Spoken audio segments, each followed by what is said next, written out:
Hey, welcome back, everybody. It's time once again for Closing the Wealth Gap. The one show, maybe the only show that shows you how to close the wealth gap in your own life. With the man who's done it for many, our wealth coach himself, Tyrone French. Hey, Tyrone. Hey, everyone. Welcome to another episode of Closing the Wealth Gap. I'm your host, Tyrone French. Thank you for tuning in today. And if you value this content, please do me a favor. Just go to closingthewealthgap.net. Hit that follow button. Also, check out tyronefrench.coach. We have some free information on there for you. We have an app that you can actually put into your phone to stay in touch with us to get our updated content. And with that, I'm going to bring in my producer and good friend, Mr. Paul Roberts. Hey, how you doing, Paul Roberts? I'm doing good. I'm trying to stay dry. It's a wet day here in Southern California. Hey, we need the rain. I'm loving it. I am loving it. Hey, you know, I was out for a little while. I just want my listeners know that I had surgery on my eyelid. And I had to see a plastic surgeon. And before he did the procedure, he told me I was going to be black and blue. I had no idea I was going to be looking like I was in a bar fight. Man. You sent me a picture. The whole thing swelled up and everything. It looked horrible. Oh, my goodness. Looked like I caught a fastball going 95 miles an hour, man. Right. So, but hey, I tell you what, though, I was registered to go to be in San Diego last weekend for the Military Wealth Summit. It was hosted by a gentleman named Douglas James. I'll get into that in more detail in a minute. But one of the featured guests was Robert Kiyosaki. The guy you talk about all the time. As a matter of fact, my book, Closing the Wealth Gap, I dedicated my book to Robert Kiyosaki. So when I found out he was going to be there, man, I pulled out my sunglasses and from Long Beach to San Diego, and I attended that meeting. And man, I was sitting there looking like Stevie Wonder the whole time, but I was loving it. And you got to go backstage and hang out with them and all this stuff. You're the wealth coach, of course. I mean, you didn't just sit in the back of the room here. You got to interact with the guy. Well, here's the thing. He's a busy man, very extremely busy. I had a VIP access pass. He was there on a Saturday night, and what they did was they changed the venue. And I had a lot of things going on during the weekend, but they changed the venue. It was supposed to be in La Jolla, and last minute they changed the venue. And I'm just going to be honest with you, we were actually in Little Italy. Oh, and Little Italy, okay. Yeah, Little Italy, and again, nice area in San Diego. And the guy, Douglas James, he had it in his actual penthouse. So we're in the penthouse and we're enjoying everything. We're having a session from, I guess it was 9 to 5, it was going a little bit over. And so they gave us an opportunity to, after the session, they were going to have, that's when Robert was coming in that evening. Right. And so I leave Little Italy and go back to La Jolla where I was staying. And man, I said, I'm going to take me a nap for a few minutes. I'm going to get up and get dressed and go to the me and my swollen eye. And man, I woke up at 3:00 that morning. So I said, well, hey, look, it's no problem. He's going to be speaking tomorrow. And so I'm going to go in and, go ahead and dialogue and meet the guy. And he was the first speaker of the day. And man, we had the presentation was it was very interesting. It was very interesting. I'll tell you this though, he does not suffer fools well. I mean, he's very direct. He doesn't hold back his opinions of other fools. He thinks here. He's very direct, but very, very giving as far as his information. I learned so much in that presentation, but a couple of times, a couple of guys got up and they got off subject a little bit, and he pretty much told them, hey, that's not what we're talking about right now. Have a seat. And, was he in the military before? Was he ever in the military? He's a Marine. Oh, there you go. Once a Marine, always a Marine. Always a Marine. There you go. Marine fighter pilot from Vietnam. Yeah. And he shared some of those war stories, man. And again, great time. Wouldn't change it for the world. And after he spake, or after he gave his presentation, his bodyguards, or the bodyguards that were there, escorted him out.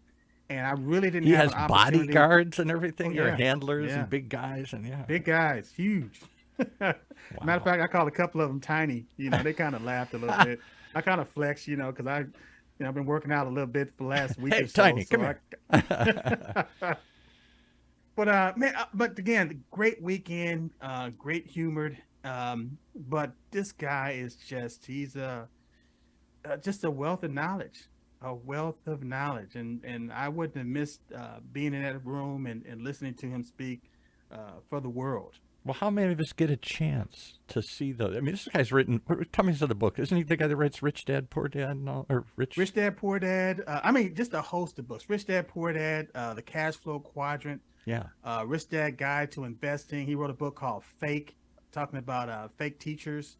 You have a lot of professors that will talk about business, but they never ran a business before. yeah, right. He wrote a really good book called The Business of the 21st Century, that talks about network marketing and why he thinks every That's right. entrepreneur should get into network marketing, and not from a business point of view as far as earning a whole lot of money, but as far as getting that world class education, Hmm. understanding marketing and sales, and getting the rejection, so that when you can apply those same skills to your own business. And it's a great business school. I mean, he even wrote a book about business schools. So again, just a wealth of knowledge, man. His my library is littered with his material, DVDs, CDs.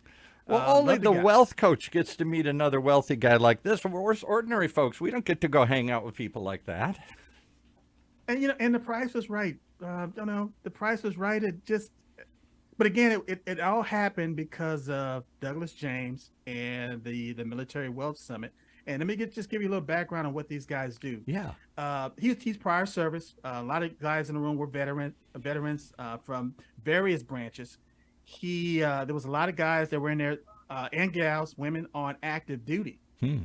that were transitioning out of the military. So what he's doing is he's affording these veterans to get, so that they can hit the ground running. A lot of veterans make that mistake of going through that transition, not really knowing what they want to do.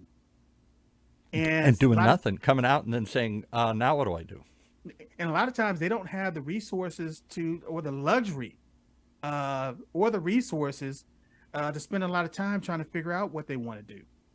And so once they get into Have I heard that this downward before spiral. somewhere? Have I heard this before somewhere? It seems like I'm going to go back through the library, and when you had your buddy French on here and some others, you guys were harping this one pretty You heavy mean here. Penton, Master Penton. Chief Penton? You're French, yeah, Penton. You guys all call each other by your last name, French. Yes. Penton, yeah, right. And yeah, you guys were hitting this pretty hard, as I recall. This theme, this was again, here I got Nostradamus here, the guy predicting the future here. You've been hitting this theme for years, that the military does a heck of a job taking people from all walks of life and turning them into a cohesive unit and achieving the impossible. You're flying planes, you're running aircraft carriers, you're delivering, things on time, on target, all these amazing things you do. But their goal isn't to transit. Thanks. Now we got what we need. Go figure out what to do with this. And you come out of the service with probably not a lot of savings, with probably somebody's taking care of your food and your accommodations and told you what to do and where to go. And you've got this skill that doesn't seem like you can transition it to the real world. I was an aircraft missile guidance system operator. Mm, What does that have to do in the outside world? And right. and they come out, shocking number of them, not just post-traumatic stress and the difficulties of serving, but just not know what to do. Homeless, broke. Lots. I hear this story over and over again since you Yes. brought it to my attention. Yes. And a lot of times, again, it's not that the government resources aren't available to them. They just don't know how to access those resources. What And to so, do? like I said, what Douglas James is doing down here in San Diego, man, I applaud him. I'll be a part of that organization. If he has a wealth summit every 3 months or every 6 months or every year, I'll be attending that wealth summit, because it's just the speakers that he had come in, real life, not fake speakers, but people that were talking the talk and walking the walk. Man, I'm just, I'm proud to be a part of what he's doing, and I would, in the future, I would like to really participate actively in what he's doing, not just, as a spectator, but somebody that directly contributes to I what he's think you doing, could, because because it's you just you phenomenal. certainly know a lot about the subject. You weren't a veteran of just one service, of two services. You're the only person I ever know served in two branches of the military, two times. You've seen it from two different perspectives here, and so many. Since you opened my eyes to this, since you've talked about this, I've had other people come through the station. I've paid attention more to this. Shocking number of veterans come out who, not just because of stress and injuries, but because of what? They're not prepared. They're not Right, thinking a certain way. And so they don't know what to do, how to get a right. job. They don't know how to run their own finance. They haven't saved all that money they could have saved during that period Yes, of time. They yes. come out with nothing. And because they just blow it or spend it or whatever. They don't think of that, my future. Well, not And all not all veterans come out unprepared, but a, a lot of them do. And yeah, again, we can't save everybody, but it's a lot of them that we definitely can save. And again, the seed programs like that are in place, that are teaching these guys how to become entrepreneurs, how to become business owners, and not just business owners, but successful business owners. Because again, while you're in the military, you are pretty much dependent on that system. You can become institutionalized in a short amount of time. that's the And so word, now that once you institutionalized, get out, dependent on a system to take. They yes, feed me, they clothe me, they tell me where to go, they tell me what to do. I don't have to think for myself, right? yes. So a lot of these guys, I mean, and Robert said it himself. I mean, a lot of these guys, they are the entrepreneurs of the future. They're the entrepreneurs of the You would think future. so, because they've been taught to do the impossible. They've been taught the team to to uh, to train others, to lead others, to enlist others, to work as a team, to achieve the impossible. They have the skills that I don't have, didn't have coming out of college. I might have had the book smarts, but I didn't have any people skills. I didn't have to work with anybody. I didn't have to do anything. And so it's not that they are without, they've got real strong people skills. What Yes, they haven't figured out is how to use them for their benefit. exactly. And I would tell anybody, the military, when I joined the Navy, saved my life. It got me out of a bad environment, uh, sent me overseas. An accomplishment was just making it through basic training of understanding what my limitations were, and then being able to drive past those limitations to be aboard an aircraft carrier, which was, I mean, the first time I stepped on the deck of the flight deck of an aircraft carrier was the USS Ranger.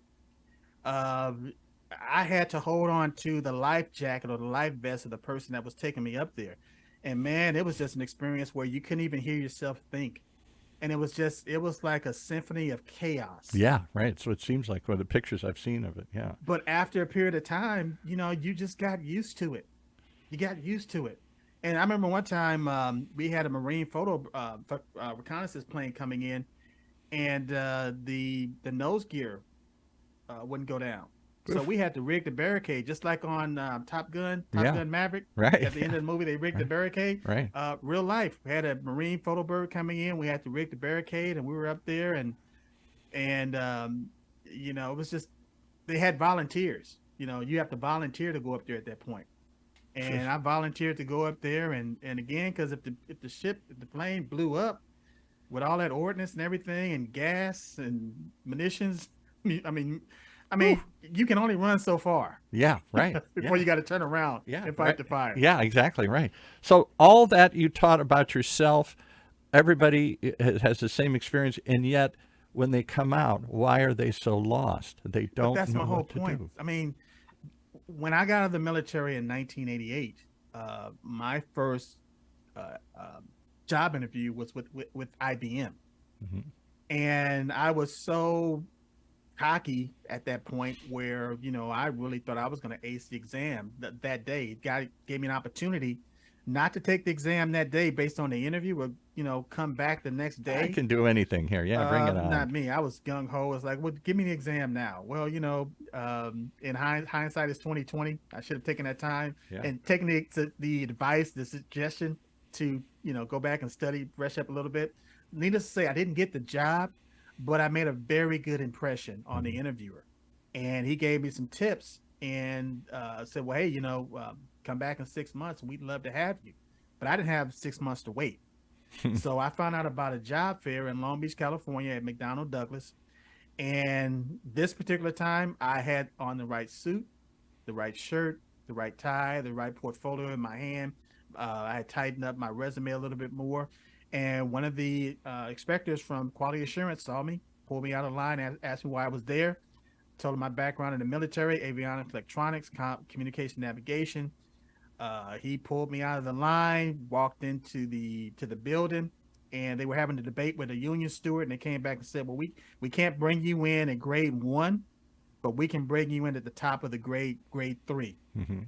And Paul, I was, I was like in heaven. I was electrical inspector on the MD-80 line for McDonnell Douglas. 25-year-old kid making more money I've ever made in my life. And 90 days after that, Paul, I was promoted to a quality assurance administrator because of my leadership skills, and I was labeled a people person. And I had a ball in that job. I ended up working on the transition over to the military side, and I worked on the first two prototypes of the C-17 aircraft. But why is that experience not the norm? Why do there are examples like that where people come out and say, here's the leadership, here's the technical skills I've got, and it's a perfect fit. Why do I hear so many come out and become homeless and they're working at 7-Eleven or something and they had some big job in the military here? Well, again, it just goes back to preparation. I mean, I was ready. I was ready to get out of the military. I was ready for that next step, and I was not going to take no for an answer. So the first no I got, I mean, for me, it's like, you go up to the no's to get to the yes. And just so Right. happened, the first no catapulted me to this job fair at McDonnell Douglas, and the second interview was a yes. But you and Penton talked about how guys come out broke and they've had great jobs. They just say, but you get all these signing bonuses. You should be ahead of the game. And instead they're behind. Because there's no money management Yeah, taught in the that's it. military. That's it. There's just no money management. And again, I was guilty of the same thing. My stereo equipment, I had the best amplifiers and tuners and speakers that money could buy. Right. Turntables. I drove a beautiful sports car, uh, jewelry and clothing. I mean, I looked like a millionaire when I was in the military. On an E5 budget. I lived in Mission Valley at the time. Had a roommate who was the E5. They gave us a housing allowance. We had a clothing allowance. And again, my roommate, his dad worked for RTD. Remember the public transportation? Yeah, right. So he was always on his son based on discipline and budgeting and things like that. So even my roommate, I mean, to this day, this guy is top 1%. Again, coming out of the military, he's like just a financial genius. So with us, being roommates and sharing stories, and it helped me, to whereas when I knew I was getting out of the Navy, I wasn't dead broke. Now again, I had the time of my life when I was in the military. I'm a young man, single. I had the time of my life But it's living for in today. the Navy. It's not managing your money for tomorrow here. Right. So many people tell me that we've had veterans that come in here and done different shows, and they say they come out behind the curve. Somebody else has not only been to college, but they've got career. They've been working in a job for 4, 5, 6 years. You come out and they say, "What have you done?" "Oh, I worked in an aircraft carrier, did avionics." "Yeah, well, what does that have to do with this job? How do I slot you in somewhere?" So they don't see that, too many job employers, as transferable skill, when Right. in fact Exactly. it shows a tremendous amount of creativity, people skills, leadership skills, all that kind of stuff. Yes. But you ran avionics, and I can't even explain what it is. How do I fit you into our organization? Whereas we don't have a job like that here. You were fortunate to find something similar, So I found something similar. Exactly. but most And that don't. was, I mean, Yeah. that was my holy grail. Right. Is being having the background, but finding something similar to that.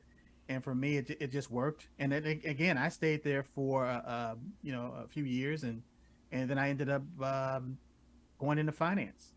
because I've always wanted to work in finance and ended up going to New York Life Insurance Company and got my insurance license So a back in big 19. need. We somehow assume that veterans are well taken care of. The veterans are there to transition them out.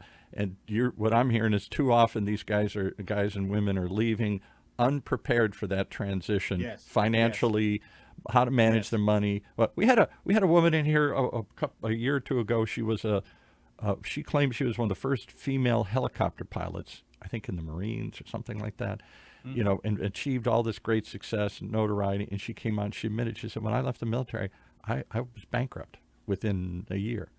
I didn't know how to save money, spend money, do anything else here. Everything been Right, done for me. And she had to rebuild herself back up. She eventually became kind of a personal growth coach and stuff here because she felt right, such a need like you do to kind of give back and work on this. And I thought, right. wow. Yeah, I mean, story after story after story. So again, I applaud Douglas James as far as what he's doing in San Diego, and also it takes a great team, and he has an assistant. Her name is Victoria Wade. I would be remiss by not giving her a shout out because you're only as good as your people. Yeah, well, that's You're what you only as guys in good the as your military people. learn. Yeah, you can't do this alone, right? And he's proven that what he learned from the military, he transitioned into his professional business, and he has some really, really good people around him.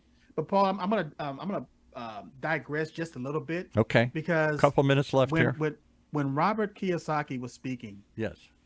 he made some good points, and I kind of stood up. Now he never threw his shoe at me when I was talking.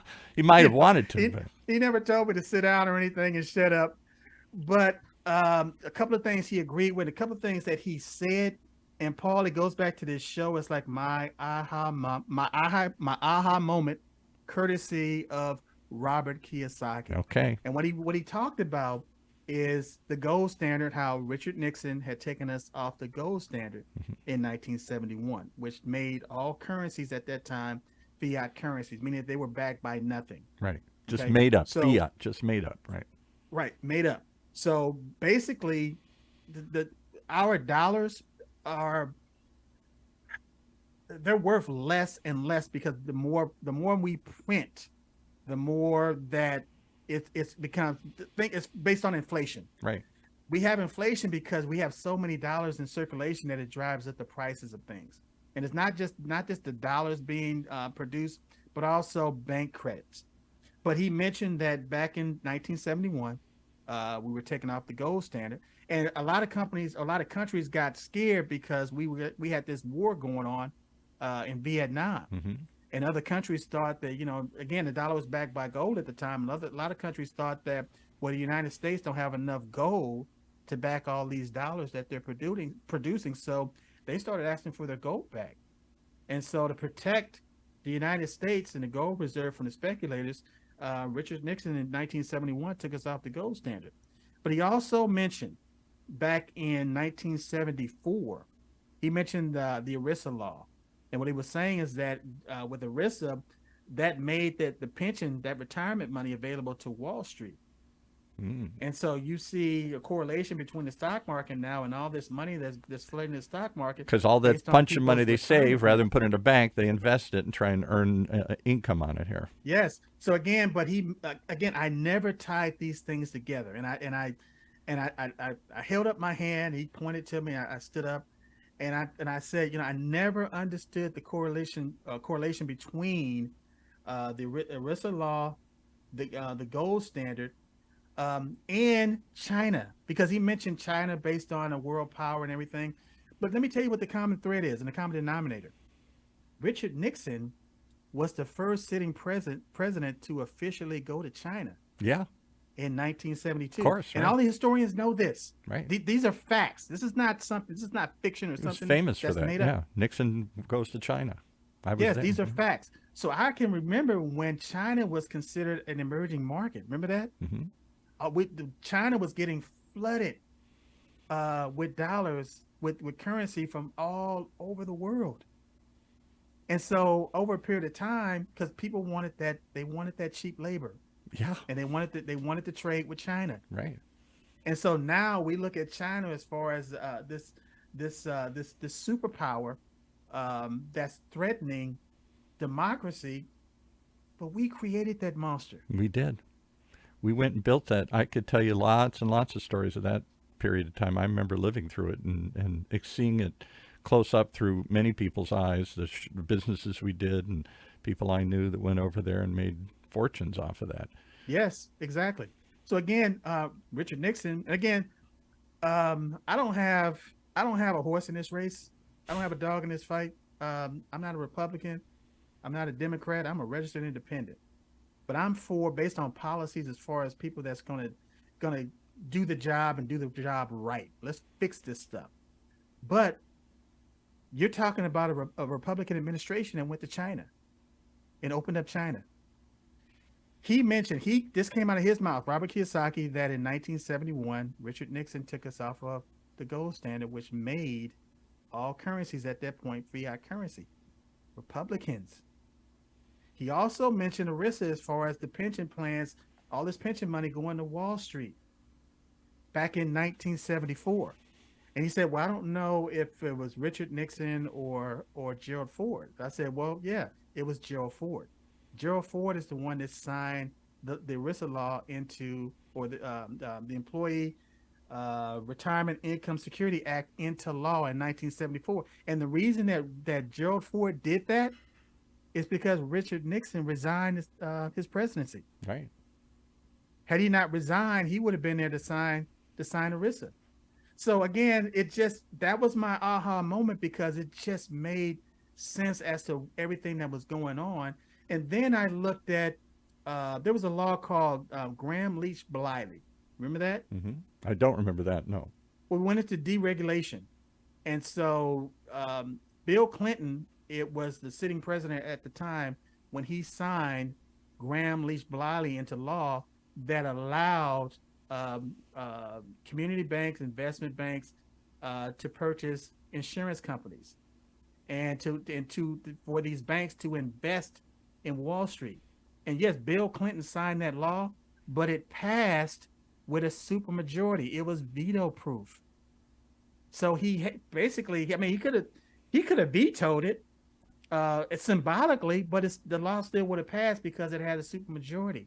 Let me go one step further, because I vividly lived that period of time. I actually wrote my senior honors thesis on the Nixon-Kissinger foreign policy in college. Did not know that. I'm pretty into Richard Nixon here. And there's actually a Wikipedia entry called Nixon Shock. And you can look this up, and I'll just read the first line. The Nixon Shock was a series of economic measures undertaken by President Nixon in 1971 in response to increasing inflation, which included, the most significant of which were wage and price freezes. That was the other one nobody talks about. A Republican put wage and price freezes. We're going to freeze everything here because it's going up too fast. Surcharges on imports. We're going to charge more on imports.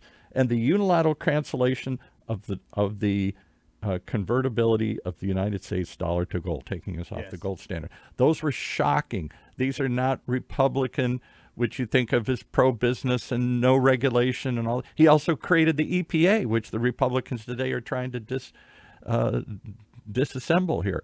He did all of these things that now the Republicans rail against over and over and over and over again. It was a Republican president that did this. Wage and price freezes, taking us off the gold standard, creating an environmental protection agency here. Yes.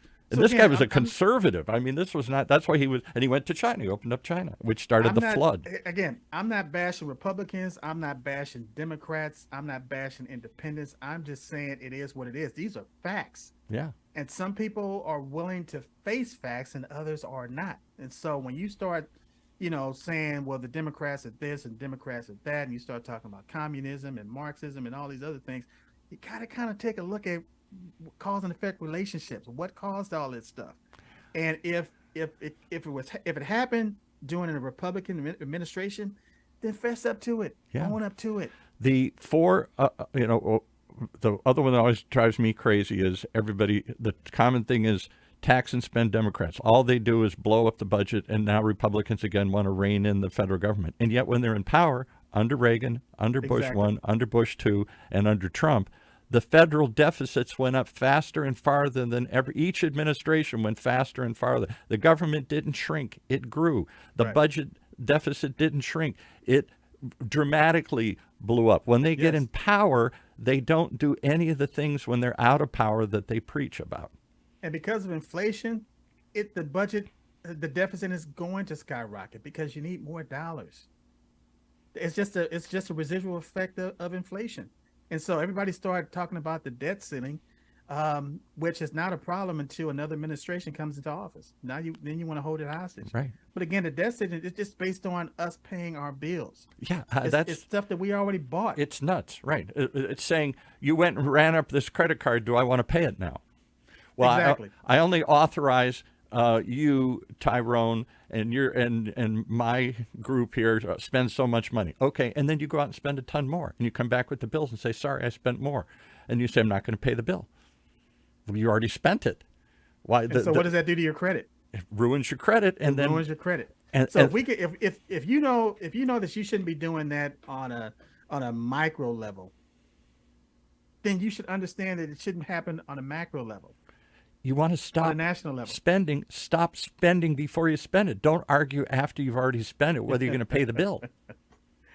Well, I tell you again, just listening to Robert Kiyosaki on a Sunday morning, and the way he was breaking this stuff down, Paul, and the definitions, defining words and terms, because it's really important that when you start talking about financial terms and that you understand the meaning of these words, because they have power.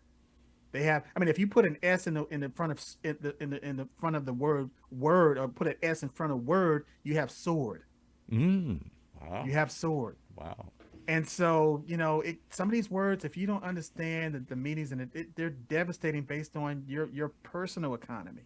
And that's the point that he was trying to make. But again, I got my aha moment when he started naming these dates and situations and laws, and it all came together. And I was like, wow, now I understand the cause and effect relationship of everything that's going on. And what do you do? How do you fix this? How do you fix it? And again, this show is about information and for educational purposes. It's not based on it. I'm not giving you investment advice on this show. No. Okay. But you would do yourself a favor, you're doing yourself a disfavor by not putting insurance on your currency. And the way you do that is by putting yourself back onto the gold standard. Start taking some of this fiat money. Only so much of that stuff. They can't just print more gold and more silver. And I mean, what was the bank that the regulators had to shut down? Silicon Valley Recently? Bank, I think. Yeah. Is that Yeah. the one that's under trouble here? And that was the bank in Silicon Valley that all the big deals were run through. That was a private, kind of a small private bank that had huge resources to fund Silicon Valley's growth. A lot of deals were run through that bank. We don't want to run on the bank. We don't, because again, the banks don't have the money. It's not there. It's not there. And so when you get into hyperinflation, the money that you thought that you saved, that you thought you put under your mattress, won't even buy a loaf of bread. Yeah. Buy a gallon of gasoline The- if the- you can get it. The dollar's still there, but it takes more of them to buy that loaf of bread. It devalued. It was worth less. So you don't pay that. You do not play that game by holding physical gold and silver because it maintains its future purchasing power. As a matter of fact, I just call it currency insurance. That's what I call it. You mean this stuff isn't worth anything? That says $1 on it right there, boy. That's backed by the United States government. Take that Yeah, but anywhere in also the world. Look at what it says: a Federal Reserve note. Yeah. It's a Federal Reserve note. It's a promise. It used to be silver certificates where you could actually take that note, take that certificate into the bank, Right. and get an ounce of gold for it, or an equivalent, a equivalent amount of gold for that. So for in that dollar. God we trust. Everybody else has to pay cash. I was in a squadron on Guam called VQ1, and our motto was "In God we trust, but everyone else we monitor." Okay. I love it, buddy. All right. Well, Hey, we're running out of time, man. only but, you get to go hang out with Robert Kiyosaki. Thanks for sharing that with us here. Man, again, great weekend. I wouldn't have traded that for the world, man. Wouldn't trade it for the world. All right. Give us your how do they find you, and we'll close out the show here. Well, again, what I'd like for you guys to do, if you like this content, just go to closingthewealthgap.net and hit that follow button. If you can actually become a contributor to to this platform. We'd love to have you. I mean, this is actually a community here, and we love putting out this information, putting out this content, and it just, let us know that you support us. Let us know that you like quality content. Go to closingthewealthgap.net. It's in the background on my screen. If you forget, go to tyronefrench.coach. We have a lot of, matter of fact, there's a free financial plan, complimentary, world class, through a company called Saveology. Just videos, articles, all kind of stuff that's going to help you to put you in the right direction, to whereas you can literally close the wealth gap in your life and the lives of future generations. Thank you, Coach. Thanks, Paul. All right. That's our show for this week. Closing the Wealth Gap. The one show, the only show that shows you how to take control of your financial future. Right here in Orange County's only community radio station, OCTalkRadio.net.